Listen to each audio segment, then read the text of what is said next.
গোবরডাঙ্গা উত্তর চব্বিশ পরগনার একটি প্রাচীন শহর। 1870 সালে প্রতিষ্ঠিত এই শহরটি পশ্চিমবঙ্গের অন্যতম পুরনো পৌরসভাগুলোর মধ্যে একটি। একসময় এই অঞ্চল জমিদারদের অধীনে ছিল, আর সেই ইতিহাস আজও ছড়িয়ে রয়েছে এখানকার পুরনো বাড়ি আর সংস্কৃতির মধ্যে।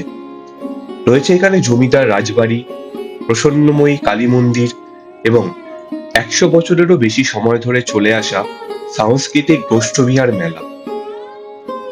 তো ভিডিওটা তোমরা দেখতে থাকো। এই ছোট্ট একদিনের ট্রিপটি আশা করি তোমাদের ভালো লাগবে। তো আমাদের যাত্রা শুরু হলো ব্যান্ডেল থেকে। সপরিবারে গাড়ি নিয়ে বেরিয়ে পড়লাম ব্যান্ডেল থেকে গোবরডাঙ্গার উদ্দেশ্যে। ব্যান্ডেল থেকে গোবরডাঙ্গা যাওয়ার দুটো রাস্তা রয়েছে। ব্যান্ডেল থেকে বাঁশবেড়িয়া হয়ে আমরা বেরিয়ে গেলাম ঈশ্বরগুপ্ত সেতু আর প্রবেশ করলাম কল্যাণীতে। এরপরে আমরা ধরে নিলাম কল্যাণী এক্সপ্রেসওয়ে। কল্যাণী এক্সপ্রেসওয়ে থেকে গোবরডাঙ্গায় যাওয়ার দুটি রাস্তা রয়েছে। একটি হলো কাঁচরাপাড়া থেকে লেফট নিলে সেটা বড় জাগুলি হয়ে, হরিণঘাটা হয়ে এবং গাইঘাটা হয়ে পৌঁছয় গোবরডাঙ্গা। আর দ্বিতীয় রাস্তাটি হলো কল্যাণী এক্সপ্রেসওয়ে থেকে আরেকটু এগিয়ে গেলেই নৈহাটির কাছ থেকে লেফটে নিলে সেই রাস্তাটা হাবড়া হয়ে পৌঁছয় হচ্ছে গোবরডাঙ্গা। তো দুটো রাস্তার ডিস্টেন্স প্রায় সেম।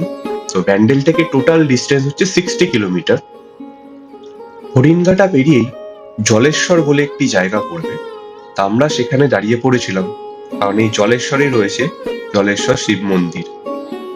এই জলেশ্বর শিব মন্দিরটি 850 বছরের পুরনো এবং এটি একটি রহস্যময় মন্দির, কারণ বছরের 11টা মাস এটি শিবলিঙ্গটি থাকে জলের তলায়। চৈত্র মাসের মাঝামাঝি কিছুদিনের জন্য তুলে আনা হয় শিবলিঙ্গটিকে এবং পুজো মিটে গেলে আবার পয়লা বৈশাখের দিন আবার প্রতিষ্ঠিত করা হয় সেই শিবলিঙ্গটিকে জলের তলায়। এখানে কিছুক্ষণ সময় কাটিয়ে আবার বেরিয়ে পড়লাম আমাদের গন্তব্যের উদ্দেশ্যে। দীর্ঘ 1.5 ঘন্টা জার্নির পর আমরা পৌঁছে গেলাম ঐতিহাসিক শহর গোবরডাঙ্গাতে। প্রথমেই প্রসন্নময়ী কালী মন্দির সংলগ্ন পার্কিং স্লটে গাড়িটা পার্ক করে দিলাম। তারপরে আমরা দেখে এলাম প্রসন্নময়ী কালীবাড়ি। এই কালীবাড়িটি 1822 সালের 11ই এপ্রিল জমিদার কালীপ্রসন্ন মুখোপাধ্যায় প্রতিষ্ঠা করেছিলেন। পরবর্তীতে রানী রাসমণি এসে এই জায়গাটি পরিদর্শন করার পর এই বাড়ির আদলেই তিনি দক্ষিণেশ্বরের কালী মন্দির স্থাপনা করেন।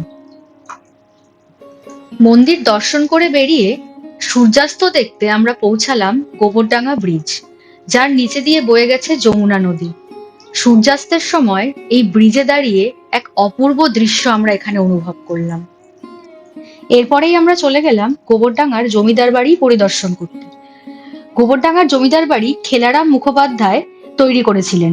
বাংলাদেশের যশোর জেলার সরসা থেকে গোবরডাঙ্গায় তিনি বসতি গড়েছিলেন।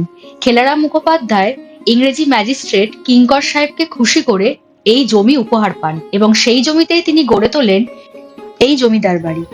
এই জমিদার বাড়িতে 300 বছর ধরে দুর্গাপুজো হয় এবং দুর্গাপুজোর প্রতিটি দিন খোলা থাকে এই জমিদার বাড়ির দরজা।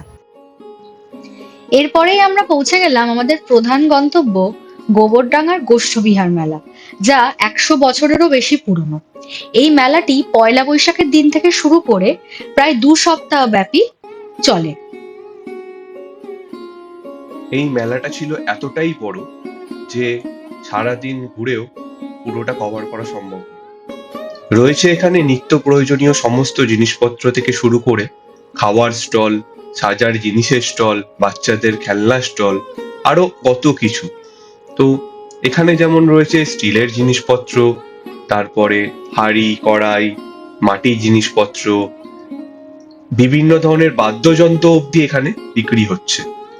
তারপর আমরা একটু বিরতি নিয়ে চলে গেলাম খাবার স্টলে, যেখানে খেলাম এখানকার বিখ্যাত মালাই কুলফি, আর খেলাম হচ্ছে রাজস্থানি পাপড়ি চাট, যেটা স্বাদে খুব একটা ভালো ছিল না, তাও আর কি ওই চলে যায়।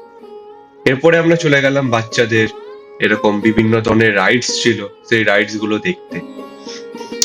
মেলায় ঘুরে ঘুরে অত্যন্ত গরম লাগার কারণে আমরা লস্যি খেয়ে নিজেদের একটু ঠান্ডা করে নিলাম। তো তারপরেই আবার মেলা ঘোরা শুরু করলাম। এরপরে এই মেলা ঘোরা শেষ করে আমরা আবার বাড়ির উদ্দেশ্যে রওনা দিলাম। তো আমাদের খুবই সুন্দর কাটলো এই একদিনের গোবরডাঙ্গা ভ্রমণ। তোমাদেরও যদি এই ভিডিওটা ভালো লেগে থাকে অবশ্যই লাইক শেয়ার এন্ড সাবস্ক্রাইব করো। চলো বাই।